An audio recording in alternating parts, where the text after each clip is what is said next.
So you've got some coin albums similar to this. You put all your coins into the folder as such. And then does this happen to you?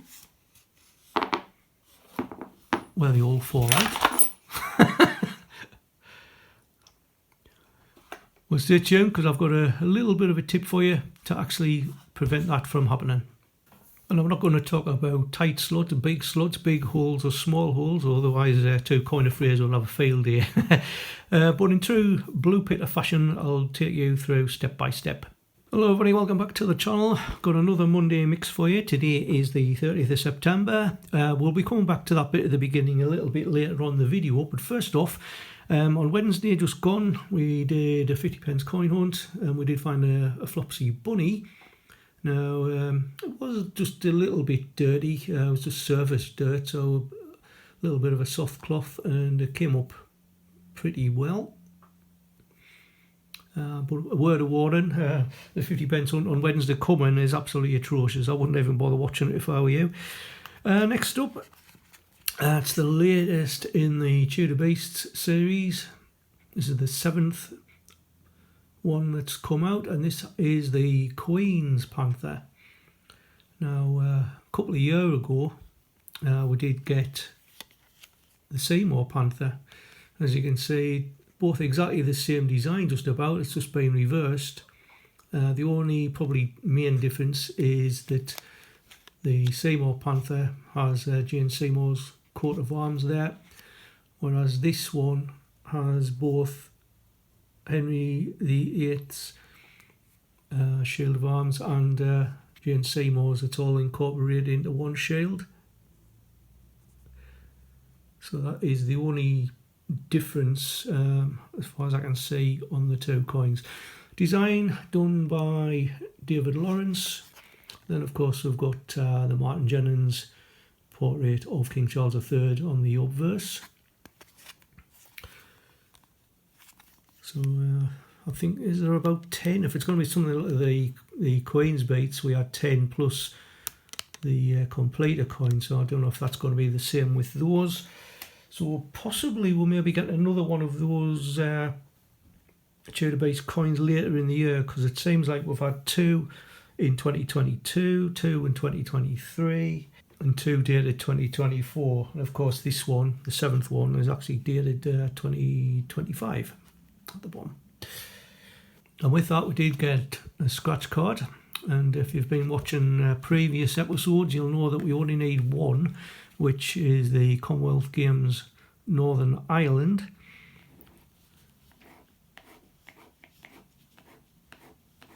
And we've got another Britannia, so unfortunately not the one we needed. And I've just used Flopsy again. So move that to one side. Now we'll move on to a little bit of trivia, and I'm not going to rickroll you at all, but we'll start off with the #1 song from 1987. It was his last week in a 5-week run at #1. It was Rick Astley with Never Gonna Give You Up. And I think partway through the song it says, never gonna give you up, never gonna let you down, never gonna run around with dessert spoons. Now on this date in 1955 we saw the death of the very young actor James Dean. He was only 24 when he died. He did make quite a few films, which included Rebel Without a Cause and Giant, and those films were actually released after his death. Now, I believe after one of the filming had finished, he actually dashed off in his Porsche to go to a car rally somewhere in California, and he hit a sedan head-on and unfortunately died instantly. Now, born on this date in 1997 was the Formula 1 racing driver Max Verstappen. He is Belgian born, but he actually competes under the Dutch flag. He drives for the Red Bull Racing, and he's only one of 5 drivers in the sport's history of winning 3 consecutive F1 championships, and that was in 2021, 22 and 23.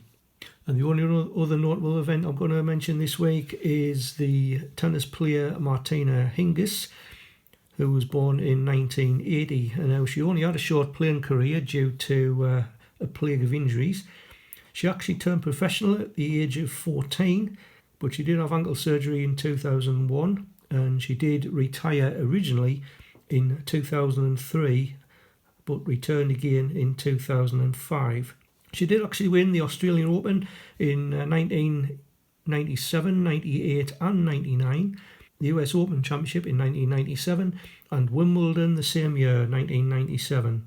Now, she retired again in 2007 following her announcement that she'd tested positive for cocaine, although she actually disputed the fact, but she did get a 2-year ban. Now, she did return yet again in 2013, playing doubles events, winning a further 10 Grand Slam double titles before retiring for the third and final time in 2017 at the age of 37. That leads us on quite nicely to Spotlight On. So we're going to do the actual tennis coin, part of the 29 Olympic coin set from 2011, just ahead of the 30th Olympiad in London in 2012. Now, this had a circulated mintage of 1,454,000. It is the 5th rarest Olympic coin after football, wrestling, judo and triathlon, and the 8th lowest overall commemorative behind Kew Gardens as well, and the two 2018 coins in Flopsy Bunny and Peter Rabbit. So we've got the Ian Rank Broadley design of Queen Elizabeth II on the obverse,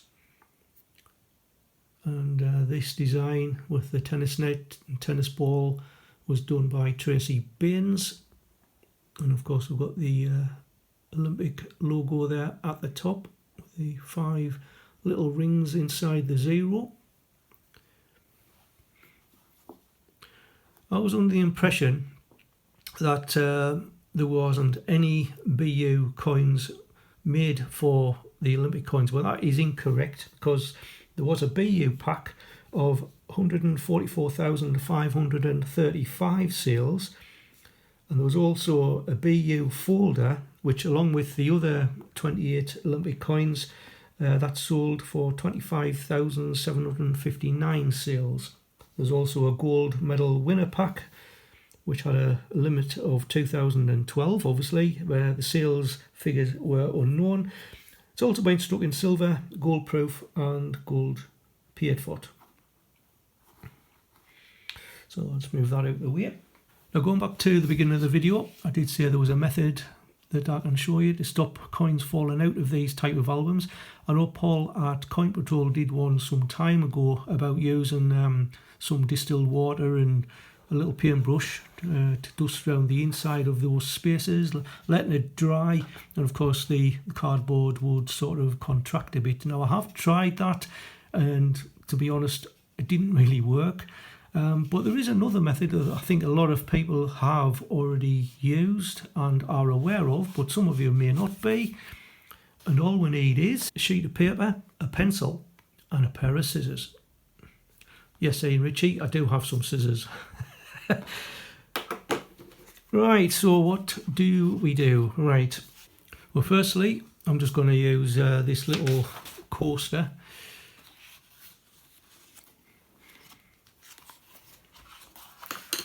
And we'll just pick a coin at random. So we've got a florin here from 1965. And quite easily, you just draw a circle around here.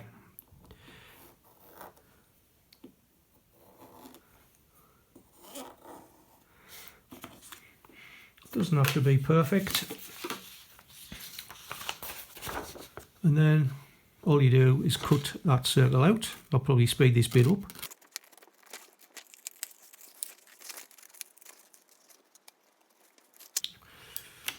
Right, there we go. One bit of paper.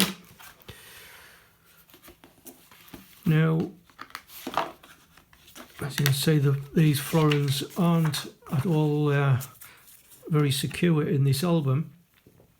Now, there could be various reasons why that is happening. It could be the fact that it's a manufacturing fault.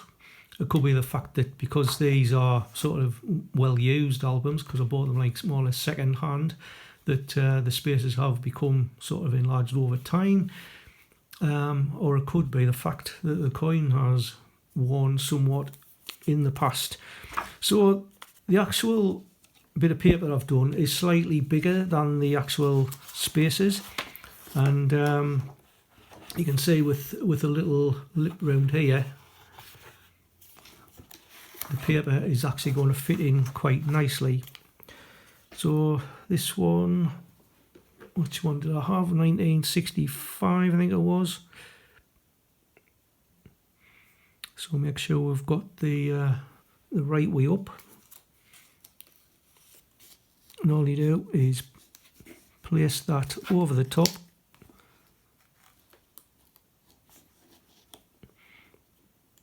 And the paper should mould itself to the space, as you can see, solid.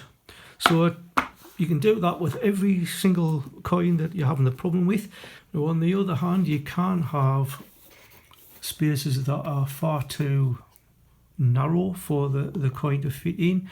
Now with this half crown album, you can see there some of them aren't actually sitting right, and probably by using maybe a craft knife or a Stanley knife, just trim away slightly the inside of that lip and the coin will sit in quite nicely. Now what I will say is, if you're doing the brass threepences, you can see these have all fallen out as well.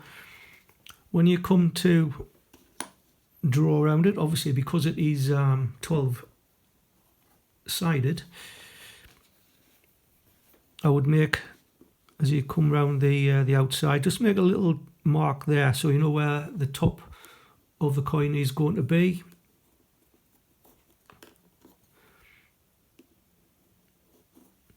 And then after you've drawn your circle, make a mark on the inside, because you want that to be the same as where the top of the coin is. You don't want to be doing it like that way on.